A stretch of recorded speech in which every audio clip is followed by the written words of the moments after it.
Tapatan po tayo ngayon 2010. Namumblema ka ba sa kapital? Balik kami yung 2005 mo. Noong 2005 ba, yan din ba ang problema mo? O tingnan niyo mabuti mga kapatid, 5 taon na po ang nagdaan sa buhay natin. Ang problema mo, di nababago. Pag may problema, may solusyon. Gusto mo isolve natin? Para masolve ang problema, dapat alam mo yung pinagmumula ng problema. Tama mo ba? Tingin nyo, anong problema? Anong cause? At bakit ang problema mo di nababago? Ang isang dahilan po dyan, yung ginagawa mo dito, hanggang ngayon, yun pa rin ang iyong ginagawa. Tama po ba? Sabi nga, if you always do what you always done, you always get what you always get. So, anong dapat gawin? Change. Tama po ba? And for things to change, you have to change. Tama po ba? Kailangan magkaroon ka ng konting pagbabago. Kasi kung itutuloy mo yan for the next 5 years, darating po ang 2015, yung problema mo ngayon, darating to, yan pa rin ang problema mo. Tama po ba? Walang pinagkaiba po yan sa isang drum na may pumapasok na tubig. Tingin nyo, mapupuno hindi. Paano kung butas ang drum? O, listen, ito po yung nangyari sa atin for the past 5 years. Kumikita ka ng 10,000, gumagastos ka ng 10,000, may savings wala. Kung ito ang senaryo ng buhay mo, kapatid, medyo maalarma ka. Bakit? Kahit pagtrabaho ka na matagal na panahon, hindi po mapupuno yan. So, anong dapat mong gawin? Hindi tapalan yung butas na yan para mapuno yan. Kaya tanong, ano yung butas na yan? Yan po yung tinatawag natin mga needs o mga basic needs. Ano yan? Anyan po ang pagkain, mga utilities, ilaw, tubig, telepono, upa sa bahay, apartment, tuition. Ang dami niya mga butas. Minsan may mga emergency pa, malalaking butas. Ang tanong, pwede bang tapalan ng butas para mapuno? Anong yes? Pwede ba wala mo ng pagkain? Mabubuhay ka ba sa oxygen lang? Mga anak, inhale.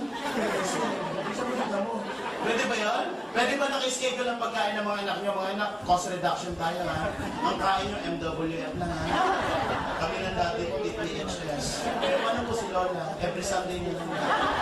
Pwede ba yan? Hindi pwedeng tapalan ng butas. Tama po ba? So, anong point doon? Kapag dito ka nakapokus, ang tawag yan is scarcity mentality. Pilit mo kinukontrol to na hindi mo naman kayang kontrolin. Bakit ang nagkocontrol po dyan is outside world? Kahit mag-running araw-araw sa Malacanang, hindi bibaba ang presyo ng bilihin. So, anong dapat mong gawin? Kontrolin ang bagay. Ngayon 2010, ang kukontrolin mo yung bagay na kaya mong kontrolin. Ano yun? Itong kinikita mo. Walang pipigil sa'yo na magdagdag ng kita. Tama po ba? Let's say, pinasok mo yung 2010 ng AIM Global, ang negosyo ng AIM Global. Inaral mo for 4 months. After 4 months, nag-generate ito sa iyo ng 40,000 kada isang buwan. Ito na ang senaryo ng income mo. May part-time ka na 40, may full-time kang 10. 50 ang pumapasok, 10 ang ginagastos. May savings, wala. At pag may savings, mapupuno hindi. At pag napuno, pwedeng umapaw? Pag umapaw, ito na po yung pinakamasarap na parte ng buhay mo. Bakit pag umapaw mo ng gastusin, ilagay mo sa isang mas malaking lalagyan? And your money makes money. Tama mo ba? Bakit? Yung perang nilagay mo dito, mas mabilis mapupuno to. Bakit kumikita uli yan eh? Nag-generate uli ng income yan. Tama mo ba? At pag napuno yan, ito yung nakukuha ng pamilya natin. Ano yan? Wants. Iba po ang wants sa needs. Ito yung masarap na parte ng buhay natin. Gusto mong pagkain, gusto mong kotse, gusto mong pag-aralan ng anak mo, gusto mong doktor pag may sakit ka. Pag medyo maliit po ang kinikita natin, hindi po yung gusto natin na nasusunod. Kundi yung gusto nito na ipakain sa anak mo, yung gusto niya na tirahan mo, yung gusto niya ospital para sa'yo. Nangyayari hindi. Bakit maraming pila sa mga public hospital kumpara sa private hospital? Kasi ito ang may gusto, hindi ikaw. Napipilitan ka sumunod dito. Nangyayari hindi. Subukan pumunta sa mga restaurant na mamahalin, na yung pera mo 100 lang. At tingin mo sa presyo saan. Hindi ka nakatingin sa menu, nakatingin ka sa presyo. Di ba, match meal naman ito, tama. Pag tingin mo sa presyo, eto, 40 yan, extra rice. Di ba? Sa pag ito na puno, ito yung tinatawag natin mga dreams. May mga pangarap po ba tayo? Yes! Nangarap ka ba ng magandang sasakyan? Yes! Magandang bahay? Yes! Malaking savings? Yes! Less than mga 30 million ang pangarap mo at nakuha mo. Tingin mo, pwede o pwede? Pero paano? Bakit ko ginamit ng 30 million? According sa study, dito po 30 million, pag na-hit mo yan, yung kinikita nito, kung nakalagay sa isang investment yan, sapat yan for your wants and for your needs. So, anong dapat mong gawin? Marami pong paraan, maraming avenue para kitain yan. Pwede kang pumasok dito. Ito yung tinatawag ng mga self-employed at mga empleyado. Pwede ka rin dito, yung tinatawag na business at mga investment. Kung ikaw ngayon, i-check natin, nasa ngayon, kung ikaw ngayon ay nasa kategoryang ganito, na sumusweldo ng 10,000 per month sa loob ng isang taon, magkano ng ipon? 120,000. 10 taon ka magtrabaho, magkano po ang savings? 1.2 million kung 10 taon mong hindi ginagastos to. Ibig sabihin na ikikain ka sa kapitbahay mo, na ikishampoo ka, na ikiligo ka, for 10 years may 1.2 million ka. Salot ka ng lipunan. Sino mo dito mga employed na katulad ko? Taas mo kamay. Taas, okay mahiya. Okay, lalaki ko natin. Sir, ilang taon na po kayo? 28. Ilang taon na po kayo nagtatrabaho, sir? 28 din? Incarnate ba, sir? Ilang taon ka nagtatrabaho? 6 years. Ang tanong, nakakayo ka ba ng 10,000 per month sa loob ng 10 na taon? Okay, sir. Ang goal, ang pangalan mo, sir? Josh. Okay, anong pangalan? Josh. Ang goal mo ngayon, Josh, bigyan ka ng target ha. Ang goal mo in 2010, dapat na-hit mo yan. Ang goal mo is to hit 30 million. So, simula June, Josh, i-save mo yan. Para pagdating next year, June, meron kang 120,000. 10 years, 10 working years. Ibig 38 ka, may 1.2 million ka. Ang goal mo is 30 million. For 10 years, may 1.2 ka. Ito ang goal mo. Ibig sabihin, maihit mo yan, kung ito ang iniipon na per month, maihit mo yan at the age of 328.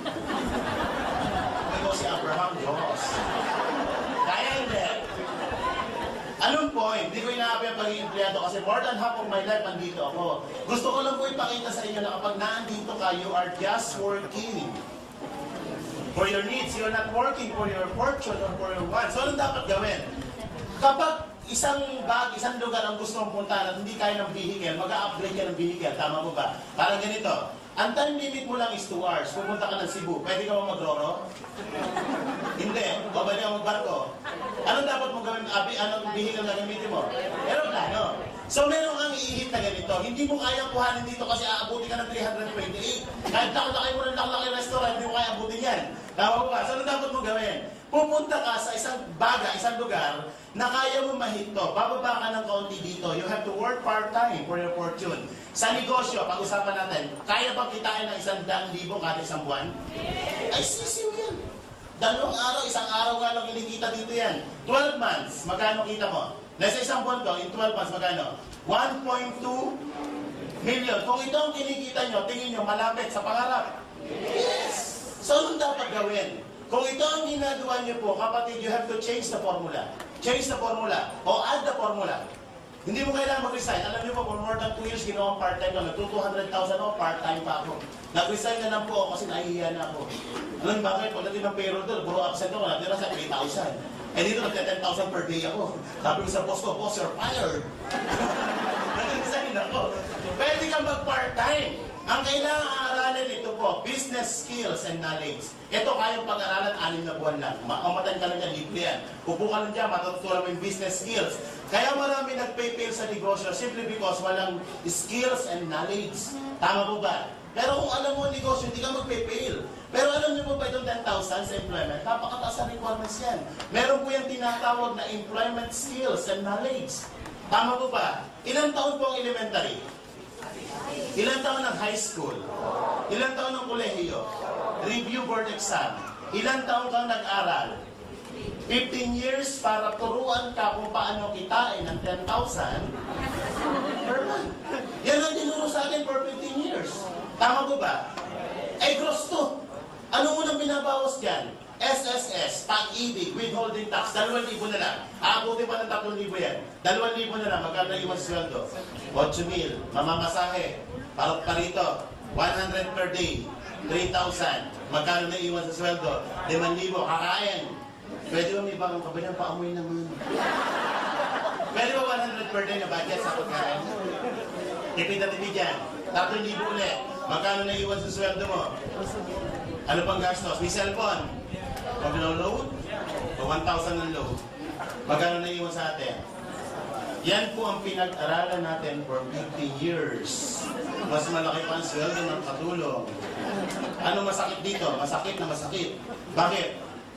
Dapat masaktan ka ng konti para mamulat ka sa katotohanan. Tama po ba? Minsan binabangungot ka na nag-i-enjoy ka pa. Alam niyo po ako, 20 years ako nandito eh. Alam niyo, for 20 years ko sa employment, ang naipon ko po hindi pera. Payslip. Pagdating ng payroll, inire-remit ko lang sa asawa ko, payslip. Kaya ako yung taong gigil na gigil. Kaya nung nakita ko na hindi ko na pinakawalan po. Walang kapital. Automatic kinabukasan yung Bombay, ang pinag-initan ko. Nakita niyo naman, nangyari ngayon. 3 months, bayad lahat yun. At maganda nito, kinapaunang kong utang. Ilan po ang credit card ko, mahigit 5 ang credit card ko. Ang dami ng mga personal loan. Kaya wala po naiiwan sa sweldo ko. Yung sweldo ko, binabayad ko sa mga bangko.